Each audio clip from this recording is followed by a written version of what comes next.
बिस्मिल्लाहिर्रहमानिर्रहीम अस्सलाम वालेकुम। सबसे पहले कोर्ट में जो क्वेश्चन रेज होता है when ever a parent files a custody petition, the question is whether the court has got the territorial jurisdiction to entertain, hear and adjudicate upon the matters. This is a complex issue और अक्सर इतनी ज़्यादा clarity हमें नहीं मिलती या हमारी नहीं होती, तो इसलिए मैंने मुनासिब समझा कि इस पर पहले वीडियो बनाई जाए।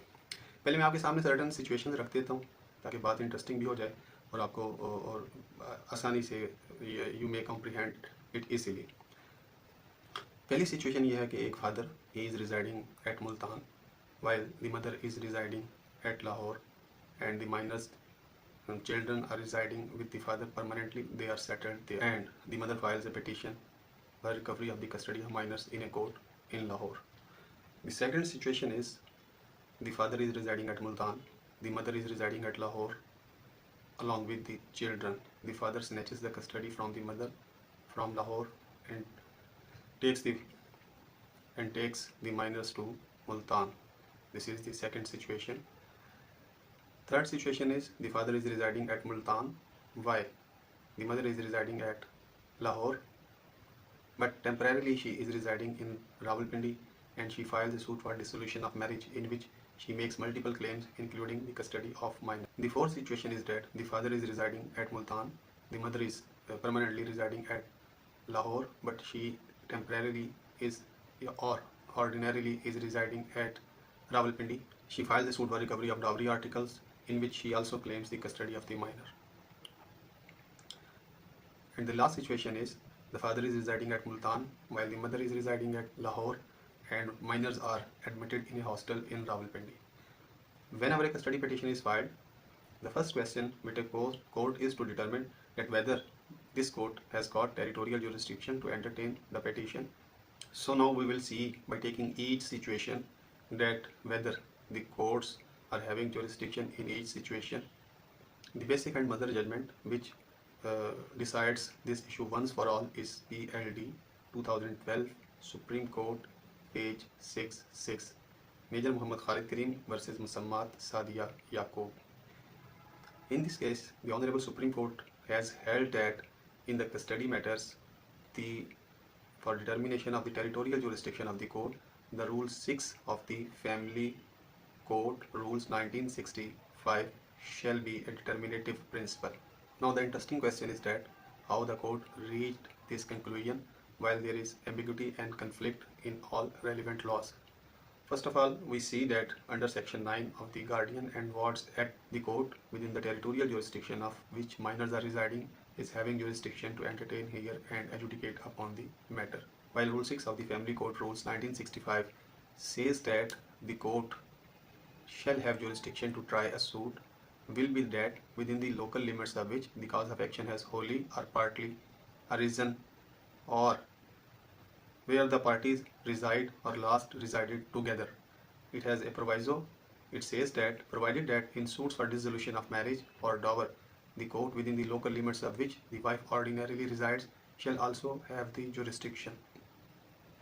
The third interesting provision of the law is section 7 subsection 2 of first proviso of Family Code Act 1964. Said proviso permits the joining of multiple claims by the wife in a suit for dissolution of marriage or the dower. The last provision, which is also relevant to the matter in hand, is section 25 of the Family Code Act 1964, which says that while dealing with the matter of custody and guardianship, the Family Court shall adopt the procedure as provided in the Guardians and Ward Act. Now, in the light of these provisions, we take one by one our situation. First of all, a father is residing at Multan with the minors who are settled there. They have not been forcibly taken away by the father, while due to some resentment, the wife is residing at Lahore. She files a custody petition at Lahore. The father raises an objection that since the minors are residing within the territorial jurisdiction of a court situated at Multan, therefore the court in Lahore has got no jurisdiction. So as I have already told you that the determining rule will be the Rule 6 of the Family Court Rules 1965.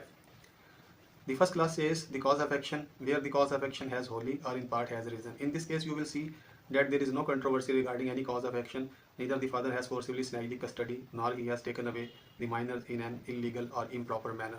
The spouses were living in Multan and differences cropped up between the parties, and the mother left the house of her husband and returned to her maternal house in Lahore, where she filed a custody petition.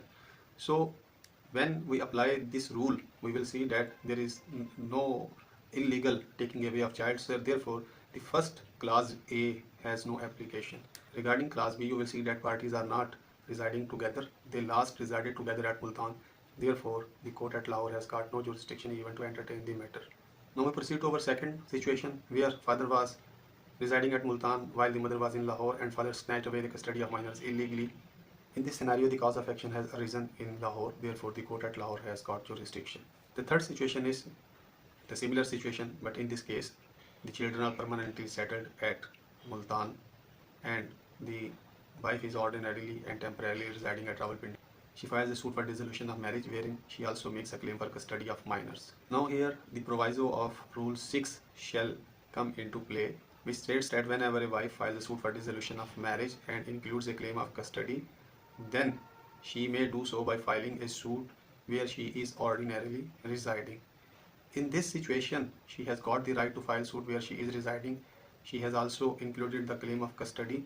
Therefore, the petition of custody or the claim of custody has competently been made in the said petition or suit.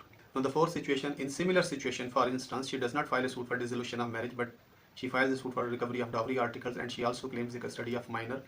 Now, though she can make a claim for recovery of dowry articles, but since this is not a suit for dissolution of marriage, so she cannot claim the custody of the minors, which will be determined as per clause A and clause B of Rule 6. Now we return to our first situation, where the father was residing at Multan along with the minors, and they were well settled there, while wife was residing at the Lahore. In this case, the minors are hospitalized for the purpose of education, for instance in Rawalpindi. Now again, the minors have not been forcibly snatched by the father. Therefore, the temporary custody of minors does not make any difference, and the mother will have to file a suit for recovery of minors in a court at Multan. The judgment, as I have already told you, is an important one. It is a bit complex. You will have to read it 3 to 4 times. Then you will comprehend the matter in hand. There is every possibility that I may have also misunderstood the said judgment. Therefore, I do not take any responsibility for sharing my knowledge if you act upon my advice. So kindly do read the judgment yourself and submit arguments in the court on the basis of your own understanding of the judgment. Thank you very much.